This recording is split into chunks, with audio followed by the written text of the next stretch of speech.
So one thing we continuously heard from lots of people that attended is they wanted to learn about how you raise money.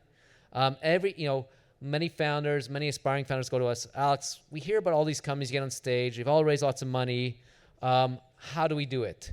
So we add a new session where every month we feature a company that's raised some money. And then you can follow on. PwC sponsors a section, and they do a podcast which goes more in depth. So I'm going to get Mike from Ad up here in a minute. But before I get him up, I just want to show how... What? Ada. Sorry. Jason. Okay, anyways. I'm gonna tell about, I want to explain. Mike actually represents how this community is built and how you build successful companies. So Mike went through an N36, or Next 36. Then he went to RFI, where he started Volley, which we had him on stage way back when for Volley. And we got introduced to him via Corey Gross, who's founder of Sensible, who then, when we were looking for new speakers, said, hey, you should speak to this guy. He started this company called Volley. And we got him on stage about 4 or 5 years ago. Since then, he's pivoted to his new company, and he most recently raised, I think, was it $19 million? And now Mike, come share some knowledge about how you did that. Yes. Sorry, that's all good too.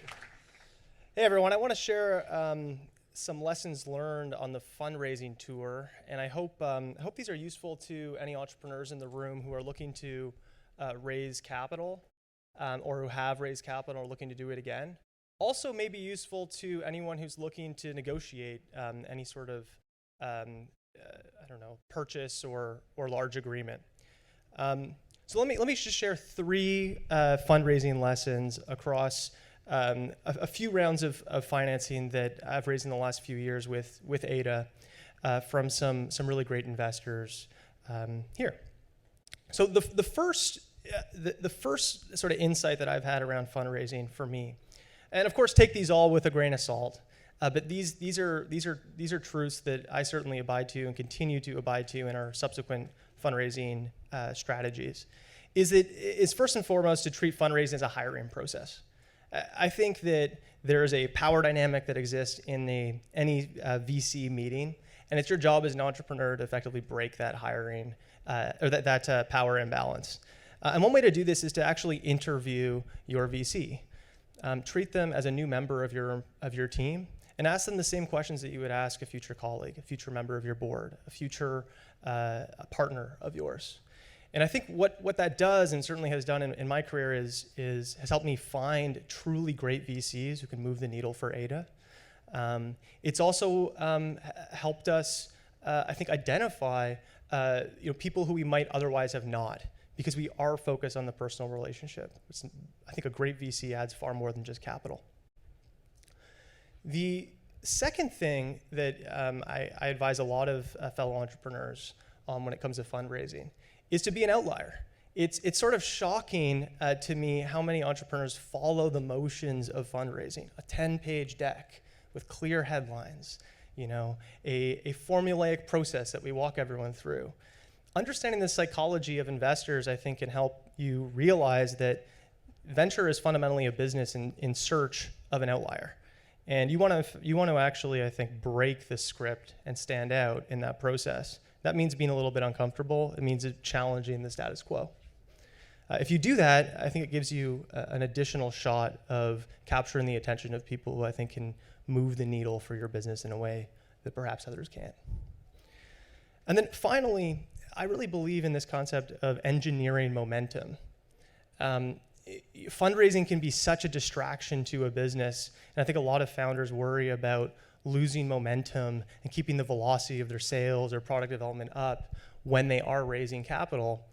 And I think it's super important for you to raise at the right time and to ensure that as you do raise, that you're continuing to tell a story of momentum that your business grows. One way to do this, as a quick tactical example, is it pays to not say everything that's great about your company in the first meeting. It's valuable to perhaps follow up with another tidbit about a sale that you close or a feature you release in the next meeting, and perhaps thinking about disseminating that information over time. So I think, you know, in general, these three things have been hard lessons learned. They've been instrumental, I think, to our success so far at Ada when it comes to fundraising, and I think they'll continue to be. And I'm happy to dive more into any one of them. I do have a responsibility to highlight here a little bit about Ada. I think now is actually a very exciting time to join our company. We've grown from a team of about 40 to a team of 150 in the last 12 months. And it's a really special time in our development because many of the entrepreneurial challenges that we were facing in the very early days of Ada, we are now extending to new leaders who we're inviting on board today. So I'd encourage you to check out what positions we have open, and I'm happy to talk more about that afterwards. Thanks. Stand up. Give her another round of applause. Standing. We're taking questions, Alex. All right. Any questions for anyone?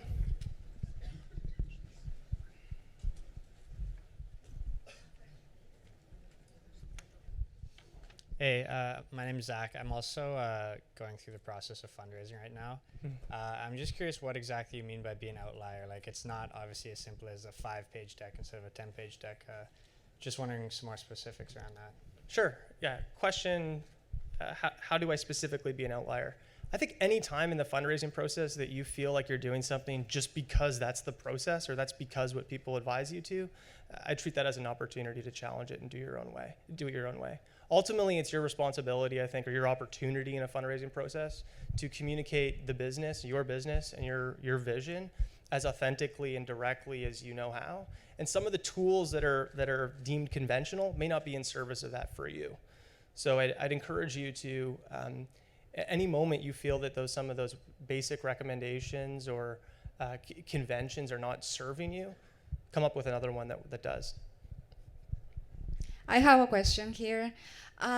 We have many international entrepreneurs coming to Toronto, and sometimes they would like to actually reach out investors. Mm-hmm. For some startups outside of the community, it's very difficult to figure out when is the best time to reach out an investor.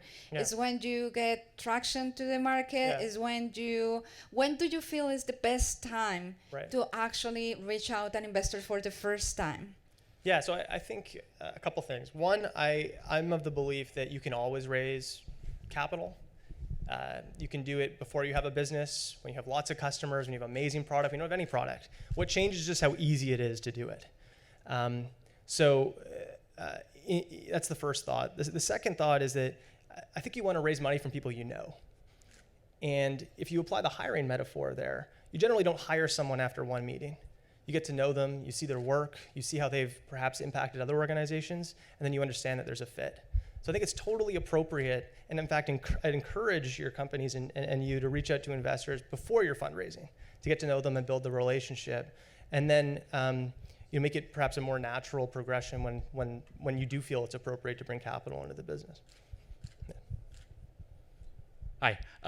So this is a really general question to follow that question, which I just feel like if people who are really brand new in the space, and there's got to be a lot of you here that just started a startup, how do you approach the first, like, okay, I want to go look for an investor? Is like, what's the best way to find the investors to talk to, and how do you get yourself to even be noticed by them in the first place? I think the best way to get an introduction to an investor is through another founder, always. So I'd encourage you to meet other founders and get a warm introduction to an investor, one that hopefully can help with a specific problem that you're solving. It's always great to get an introduction. Someone can actually be helpful to your business. Another tip I'll share on that side of things for any founders who are perhaps getting, there's a flood of venture capital in today's market, and perhaps are being inundated with emails from other investors when you're not raising. I'd encourage you to treat that, if you do take the phone call, treat it as a transaction. Trade an introduction perhaps into their portfolio, a BD introduction, for a 30-minute introduction on your company. I have one question. You talked about doing things differently in your fundraise. And I'm wondering, given the fact that your product is a chatbot, did you ever take questions from VCs via chatbot? No, but well, sort of. You know, one of the things that I did do and do continue to do is always have a customized demo ready to go. So a core part to Ada's success, Ada makes powerful AI easy to use. Many of our customers use us to build enterprise-grade chatbots. There's inevitably a question that's, hey, how easy is this? And so in our fundraise, it was quite powerful to be able to say, you know, why don't you use it? And have a demo teed up, ready for them to actually play with themselves. So it adds validity to the claim. And it was an expected question, right? It wasn't part of a script. Thank you. Thanks.